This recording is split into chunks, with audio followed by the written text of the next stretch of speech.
परमात्मा पर विश्वास पर विचार करेंगे कि ईश्वर को अगर मानते हैं,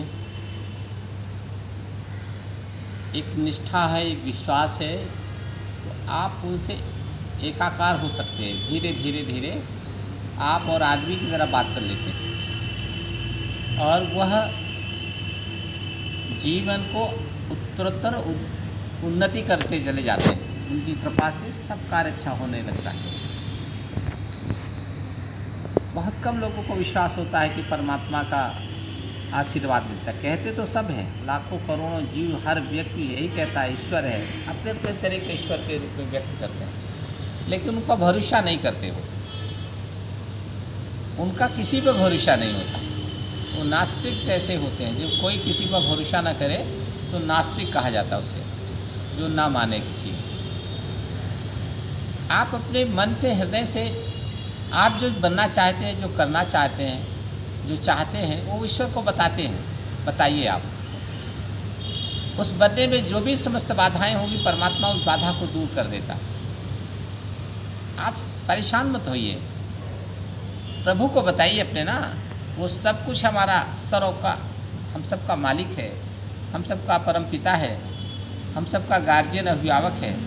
तो उससे दूरी क्या, उससे संकोच क्या है? उसको अपने मन की पीड़ा को बताइए, बात करिए उनसे, अलग से मिलिए उनसे और बात करिए। प्रभु मैं चाहता हूँ ऐसा हो जाए, ऐसा करना चाहता हूँ, या जो मेरी तमन्ना है, दिल का है, उसमें यह ज़रूर रहे कि समाज की भलाई, देश की भलाई, परिवार की भलाई, जनता की भलाई, आम लोगों का भला हो। इस प्रकार का मांग प्रभु से करिए। आप व्यक्तिगत जीवन के लिए मांग सकते हैं, परमात्मा मेरा स्वास्थ्य अच्छा कर दो, मुझे धन दे दो, मुझे ये दे दो, मुझे वो दे दो, वो भी देते हैं। लेकिन अगर समाज के लिए मांगोगे, राष्ट्र के लिए मांगोगे, जितना बड़ा लक्ष्य होगा उतना ज़्यादा वो प्रसन्न होते हैं, उतना ज़्यादा वो खुशी होते हैं। प्रभु ये मेरे कार्य में बाधा पड़ रही है, नुकसान हो रहा है, अवरोध हो रहा है, विघ्न डाला जा रहा है, परमात्मा इसे दूर करो। तो मेरा कोई नहीं है, मैं किसको बताऊं? मेरे को साथ कोई और नहीं है, तुम ही हो मेरे। परमात्मा को दिल से बता दो, देखिए वो सब कुछ रास्ता साफ कर देते हैं। लेकिन विश्वास होना चाहिए। विश्वासम फलदायकम कहा गया है कि अगर आपको विश्वास है, आदमी पर विश्वास कर लो तो उसका भी फल मिलता है। परमात्मा में तो ठीक है, अदृश्य शक्तियाँ हैं, लेकिन जो दृश्य शक्तियाँ जो देख सकते हो, उस पर भरोसा करो। है हमारे साथ, हम इन पर भरोसा करते हैं, तो निश्चित है वो ज़रूर हो जाए। मीरा को भरोसा था कि भगवान कृष्ण आएंगे ना। जब दुशासन चीर हरण कर रहा था, तब द्रौपदी के सामने तो भगवान कृष्ण थे नहीं ना। उसको भरोसा था कि ये दुशासन कितना भी चीर खींचे, लेकिन भगवान हमारी चीर को बढ़ा देंगे। तो भरोसा था, जब भरोसा होता है तब मिल जाते हैं। अहिल्या को भरोसा था कि राम आएंगे और हमारे ऊपर पैर रखेंगे तो हम फिर पुनः नारी बन जाएंगे, हमारा उद्धार हो जाएगा। शबरी को भरोसा था, विश्वास था कि राम जरूर आएंगे, चित्रकूट आएंगे और हमारे पैर को, हमारी भक्ति को जरूर स्वीकारेंगे, हमारे प्रेम को मानेंगे। वो भरोसा था। ऋषि मुनियों को भरोसा होता है कि चलेंगे हिमालय में, तपस्या करेंगे, अवश्य भगवान की अनुभूति होगी, कृपा होगी। हम भी किसी व्यक्ति पर भरोसा करते हैं, लोगों पर भरोसा करते हैं, ये चीज़ है, ये ज़रूर हो जाएगी, अवश्य होती, अवश्य। इस कलयुग में थोड़ा विश्वास पर कम होता है कि आदमी खान पान नास्तिक जैसा होता जा रहा, अविश्वास हो रहा। पिता को पुत्र पर विश्वास नहीं, भाई को भाई पर विश्वास नहीं, गुरु को शिष्य पर विश्वास नहीं, नौकर को मालिक पर विश्वास नहीं। यानी अजीब जैसी जिंदगी है। रिश्तेदार पर भरोसा नहीं करता, कोई किसी पर करता ही नहीं है। तो जब करते ही नहीं, किसी की मुसीबत हो तो लगता है इसको हम कुछ पैसा दे दें, जब इसका काम हो जाएगा मांगेंगे तो विवाद करेगा, झगड़ा करेगा, तो मत दो। इसलिए अभी की बात कहना ठीक है, बात का विवाद करना, तो भरोसा नहीं। ये जो अविश्वास घटा, ये हजारों वर्षों की तपस्या के बाद समाज में मनुष्य से मनुष्य का विश्वास। पहले बात का कितना ध्यान होता था, एक बात दे दिया, बचपन में शादी कर देते थे बच्चों को, चलो तुम्हारी लड़की और हमारा लड़का जब बड़े होंगे तो विवाह कर देंगे, और बाद के कारण विवाह हो जाते थे, विश्वास था। और आज तो एक देख के जाता है लड़के को और दूसरा कोई ज़्यादा दहेज देने वाला आता है तो उसके साथ उसका कर देते हैं, कारण बता देते हैं, उससे कुछ परेशानियां बता के उसको लालच। विश्वास का घटाव हुआ, और मनुष्य जब विश्वास नहीं करेगा तो जीवित नहीं रहेगा, वो परेशान रहेगा, विचलित रहेगा, उलझन में रहेगा। किससे अपने दिल की बात बताए, किससे अपने मन की बात बताए? उसको भरोसा नहीं, जिससे बताऊंगा ये बात कहीं और कह देगा, वो होगा। तो कम से कम परमात्मा है, ईश्वर है, वो तो नहीं कहेगा, वो तो सर्वव्यापी है, सर्वत्र है, सर्व जगह है। उससे बात करिए, उससे अपनी पीड़ा करिए। ये अब तो कोई नहीं, आप ही है एक साथ सहारा मेरे, और आप ही करिए इस काम को। मित्रवत बात करिए भगवान से, परमात्मा से अपना साथी बना करके, साक्षी बना के, माता जी से अपना माँ की और बहन की तरह बात करिए ना उनसे।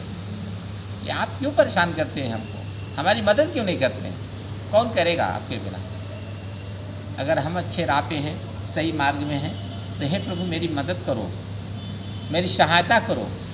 आप नहीं करेंगे तो कौन करने वाला है? यहाँ तो कोई करना नहीं, किसी को कोई भरोसा नहीं करता। आप ही एक मेरे सहारे हैं। ऐसा अटूट विश्वास हृदय में जागृत करो। और ये बात सही है, उसी का अंश हमारे अंदर है, अंतरात्मा में। अंतरात्मा परमात्मा का अंश ही तो है। और ये भी सत्य है कि शरीर ये हाड़ मांस हड्डी मांस का बना हुआ ये सूक्ष्म शरीर है, ये ज़रूर एक दिन नष्ट हो जाएगा, और ये आत्मा फिर उसी परमात्मा मिलेगी। जब उससे मिलना है, अभी नहीं, जब कभी शरीर ये छूटेगा तो वही मिलना है, तो अभी क्यों नहीं मिले? इसी शरीर में रहते परमात्मा से मिलो, इसी शरीर में परमात्मा का प्रकाश अंदर भर लो, उससे बात करो। घबराओ नहीं इस संसार से। ये सब लोग गलत लोग अगर हैं तो इससे घबराने की आवश्यकता नहीं होती। परमात्मा से लगाव करने की आवश्यकता है, परमात्मा विश्वास की आवश्यकता है, भरोसे की आवश्यकता है, और जो जिस पर भरोसा करता है अवश्य फल मिलता है। हम लोग मूर्तियों पर क्यों विश्वास करते हैं? एक भरोसा है कि ईश्वर के अंश है इसमें, उसके सामने जाके सर्वस्व अपना दुख व्यक्त कर देते हैं, और आदमी के सामने व्यक्त नहीं कर पाते हैं, क्योंकि वो हमारा असला परम पिता है। असला जीवनदाता वही है, असला रक्षक मालिक वही है, जिसे हम आज शरीर के रूप में, कोई स्त्री के रूप में है, कोई पुरुष के रूप में है, कोई बालक के रूप में है, कोई तरुण के रूप में, भिन्न भिन्न शरीर की रचना में बंधा हुआ है, लेकिन सब का मालिक एक, वही सबका परमात्मा है, उसी के अंश सब जगह व्याप्त है। अपने शरीर धारण के हिसाब से अपना अपना व्यवहार कार्य लोग करते रहते हैं। हनुमान जी क्या थे, किस योनि में थे? एक वानर योनि थी, लेकिन भगवान के अंदर विराजमान हो गए, और कोई भी वानर जैसा व्यवहार नहीं करते, देवता जैसे व्यवहार करते थे, सुरों जैसा व्यवहार होता था। प्रभु के कार्य के लिए ही लालायित रहते थे। हर कितनी बाधाएं, कितनी मुसीबतें, कितनी कठिनाइयाँ आती, सब परमात्मा को बताते थे मन में, रोते नहीं थे, मन में रो लेते थे। परमात्मा सुन, ये पीड़ा तुम्हें हम कहते हैं और तुम्ही को दूर करना है, और कोई दूर नहीं करता। जिद पूर्वक कहो उससे, देखो मानता है कि नहीं मानता। अगर हम अपना कल्याण चाहें तो विश्वास करना जरूर सीखिए। अगर विश्वास नहीं होगा तो ये संसार में दुख ही दुख व्याप्त है, और सुख चाहते हैं तो विश्वास करो, भरोसा करो। दूसरे का भरोसा भी ना तोड़ो, और अपना भी भरोसा किसी पर करना शुरू करो। जो भरोसा है, विश्वास है, उसको मजबूत बनाओ। रिश्तों के कारण मजबूती रहती है, और रिश्ते तब मजबूत होते हैं जब विश्वास होता है, भरोसे होते हैं।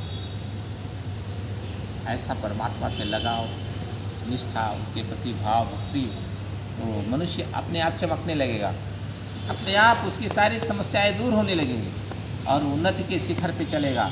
जो काम करता है वो बहुत ऊंचाई तक चला जाता है, उसे कोई रोक नहीं पाता। लेकिन विश्वास करना जिसको आ गया, सीख लिया, और विश्वास तब होगा जब हृदय पवित्र होगा, शुद्ध होगा, सात्विक होगा, किसी के प्रति भी ईर्ष्या द्वेष का भाव नहीं। परमात्मा ये कहता है, मैं उसे प्यार करता हूँ जिसका मन हृदय साफ है। मोहि कपट छल छिद्र न भावा, मुझे छल कपटी आदमी पसंद नहीं है। मुझे क्या पाएगा वो, मुझे क्या वो राक्षसों को भी नहीं पाएगा, देवताओं को पाना तो दूर रहा। जो इस प्रवृत्ति संस्कारों से होता है उसको मैं तो कई जन्मों तक नहीं मिलूँगा, जब तक उस अपने हृदय को साफ नहीं करेगा, अपने घर के अंदर की सारी गंदगी को निकालेगा नहीं, कूड़ा कबाड़ को नहीं, जाला नहीं साफ करेगा, अंदर की आत्मा को शुद्ध सात्विक नहीं बनाएगा, तब तक वो मेरा झलक भी नहीं देखेगा, एक मेरा प्रकाश भी नहीं पा सकता। दर्शन करना तो बहुत दूर है। अगर उसे पाना है, हृदय का शुद्धता, हृदय की शुद्धता होगी जब परोपकार करेंगे, दूसरे के हित में करेंगे। और बुद्धि को शुद्ध रखो। मन तो चंचल है ही है, मन लालची है और बुद्धि स्वार्थी है। लालच और स्वार्थ दोनों में फ़र्क है। लालच तो बुद्धि का हीन होती है, कुछ भी हो लालच आ जाता है। और बुद्धि स्वार्थी होती है, बुद्धि सदैव अपने लिए काम कराती है, अपने फायदे के लिए। उसका नुकसान हो जाए, मेरा फ़ायदा हो जाए, तो पहले दूसरे का फ़ायदा हो तब अपना फ़ायदा होता। कर भला तो हो भला, लेकिन लोग पहले कहते पहले भला अपना करो तब करो। ऐसा नहीं है, पहले दूसरे का भला हो तब। बुद्धि को भी सात्विक बनाना पड़ेगा, बुद्धि को समझाना पड़ेगा, हे बुद्धि, हे ज्ञान, हे वाणी, हे सरस्वती, तुम दूसरे की भलाई में मेरा विचार आने दो मेरे दिमाग, मैं अपना तो कर ही लूँगा, मेरी चिंता न करो। तुम दूसरे का विचार, दूसरे की भलाई के लिए मेरे मस्तिष्क में आके विराजमान हो। मैं जो भी सोचूं, जो भी करूं, वो परोपकार का ही कार्य हो।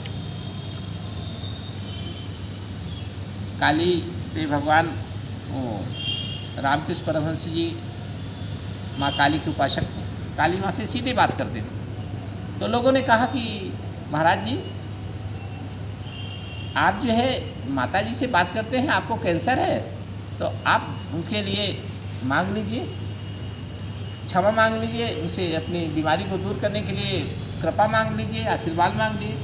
तो रामकृष्ण परमहंस कहते हैं कि जब मैं ध्यान देता हूँ तो माँ काली मुझे हृदय में बसा लेती हैं और मैं भूल जाता हूँ मेरी कठिनाई क्या है। मुझे याद ही नहीं रहता है कि मेरे अंदर कोई परेशानी है, उलझन है। मैं उन्हीं के प्रेम में, भक्ति में समाहित हो जाता हूँ, मुझे याद ही नहीं रहता।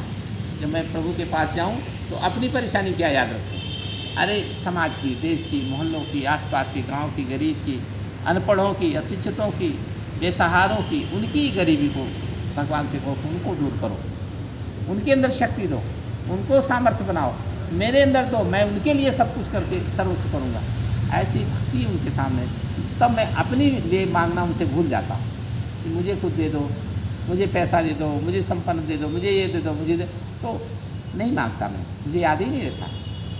इतना परमात्मा से एकाकार जब होते हैं, जब वो दूसरे के लिए मांगता है तो परमात्मा उसके कई गुना ज़्यादा देता है। जब वो अपने लिए मांगता है तब वो उतने देता है जितना तुम्हें ज़रूरत है। ज़्यादा देगा तो विनाश हो जाएगा, आप ही नुकसान कर लो। जब समाज के लिए मांगोगे, देश के लिए मांगो, परिवार के लिए मांगो, दूसरे की भलाई के लिए मांगो, तो बिल्कुल झोली फैला के देता है, अखंड आशीर्वाद देता है। ऐसा इच्छा करें कि हमें विश्वास पे करें और परमात्मा को अपने मन में ज़रूर बैठाएं और विश्वास करें कि ईश्वर हमें दर्शन देंगे, मिलेंगे हमको। हम अवश्य उनसे बात करेंगे। जिन्होंने जिद किया और विश्वास जगाया उन्हें वो प्राप्त हो। बस जय हो।